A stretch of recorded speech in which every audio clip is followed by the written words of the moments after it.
श्रीमती सुनीता दुग्गल जी।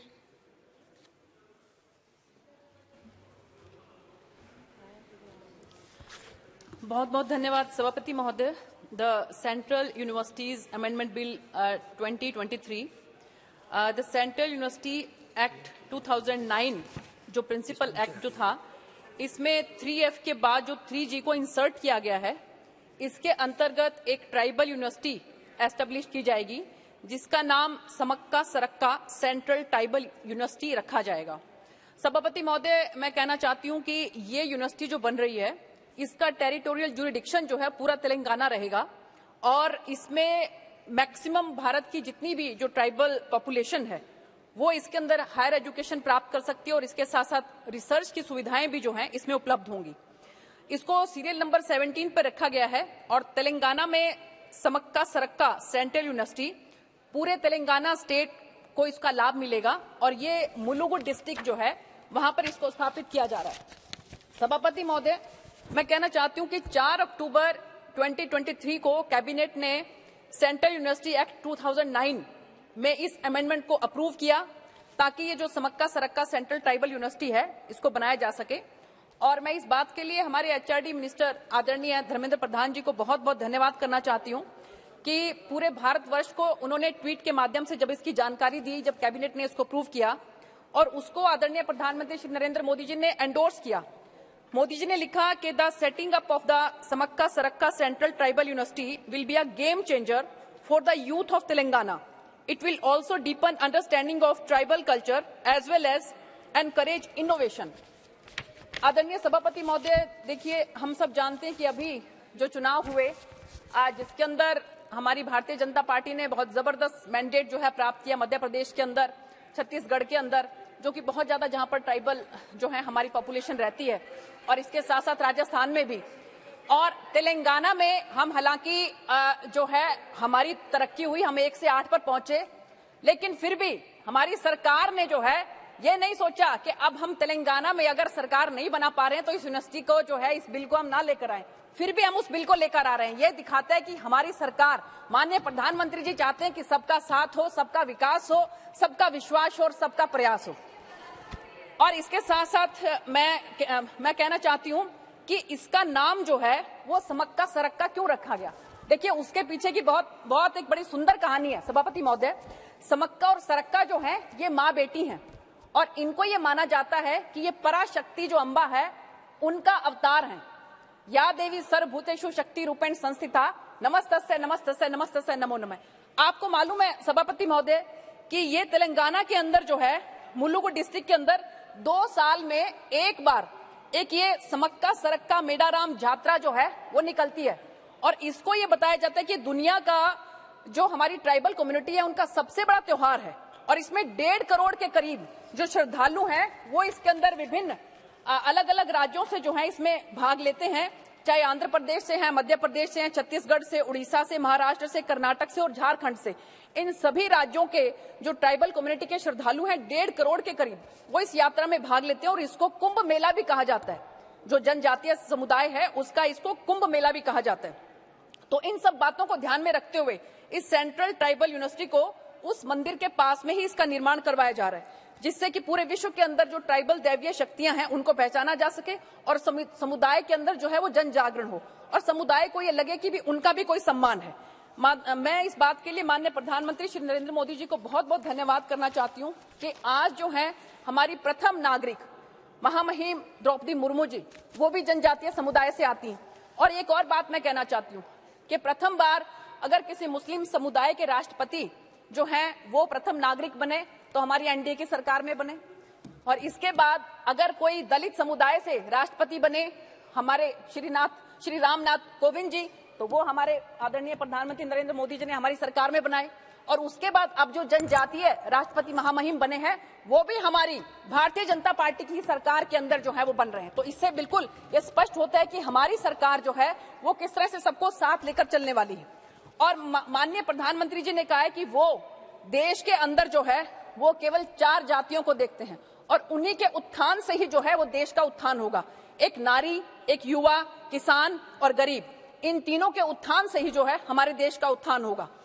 आज मैं आप सब लोगों को मालूम ही है, हम सब लोगों ने सुबह सुबह जाकर बाबा साहब भीमराव अंबेडकर के यहाँ पर पुष्पांजलि अर्पित की। आज बाबा साहब भीमराव अंबेडकर जी का परिनिर्वाण दिवस है और मुझे लगता है कि नारी के बारे में, किसान के, युवा के, अनुसूचित जाति, अनुसूचित जनजाति, इन सब के बारे में अगर किसी ने काम किया तो बाबा साहब भीमराव अंबेडकर जी ने किया। और उसके बाद अगर इन सबको कोई आगे लेकर चला है तो हमारे आदरणीय प्रधानमंत्री श्री नरेंद्र मोदी जी हैं।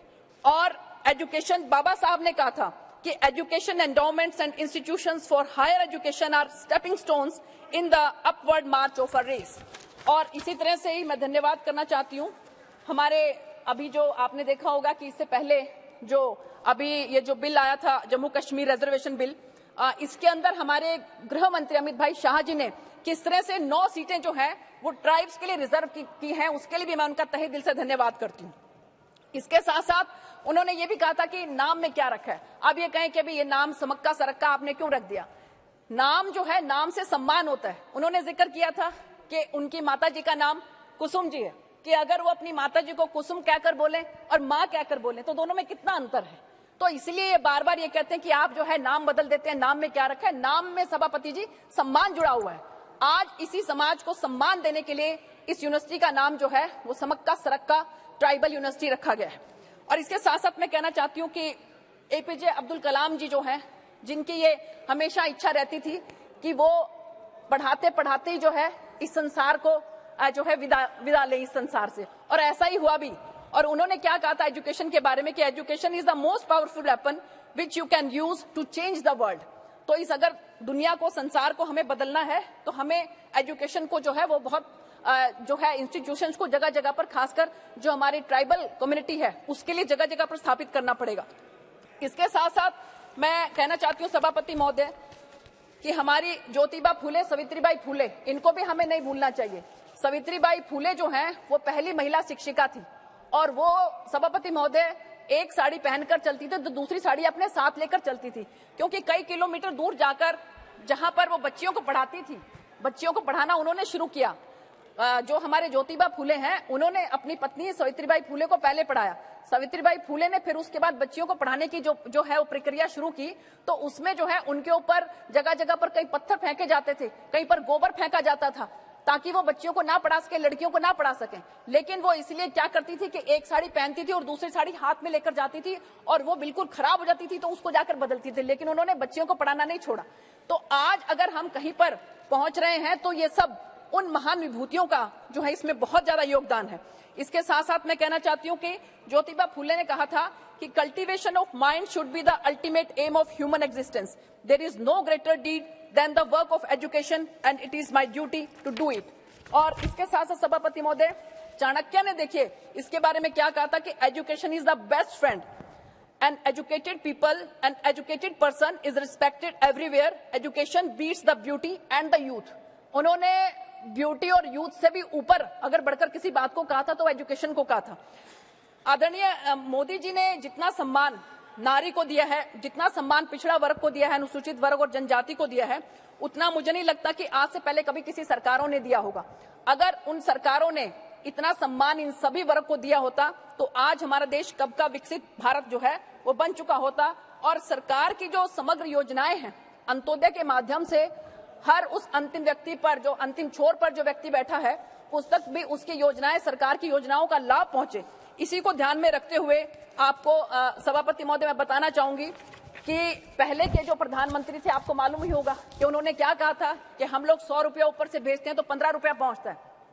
इसीलिए हमारी सरकार ने जो है वो जनधन के माध्यम से सबके अकाउंट खुलवाए और इसी के साथ साथ डीबीटी के माध्यम से हर किसी के पास जो है जो भी सरकार की योजनाएं हैं वो पहुंचती हैं।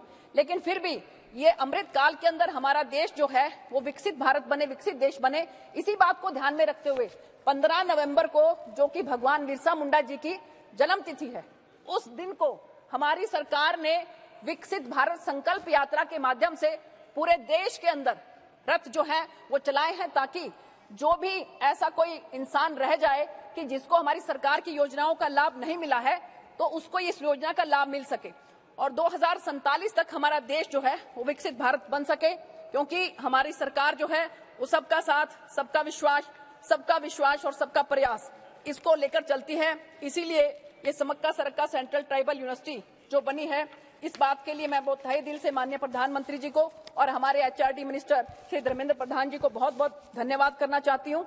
और इसके साथ साथ मैं कहना चाहती हूँ कि माननीय प्रधानमंत्री जी की जो सोच है सभी को साथ लेकर चलने के लिए, इसलिए अंत में बस एक बात कहकर अपनी बात समाप्त करूंगी कि मुश्किलें जरूर हैं मगर ठहरा नहीं हूं मैं। प्रधानमंत्री जी की तरफ से मैं बात कह रही हूं कि मुश्किलें जरूर हैं मगर ठहरा नहीं हूं मैं। मंजिलों से कह दो अभी पहुंचा नहीं हूं मैं। अब ये तीसरी बार हमारी जो सरकार बनेगी, इसके अंदर जो बाकी के काम रह गए हैं वो सब भी हम पूरा करेंगे। इन्हीं शब्दों के साथ आपका बहुत बहुत धन्यवाद और अब मैं समर्थन करती हूँ इस बिल का। धन्यवाद। हाँ, श्री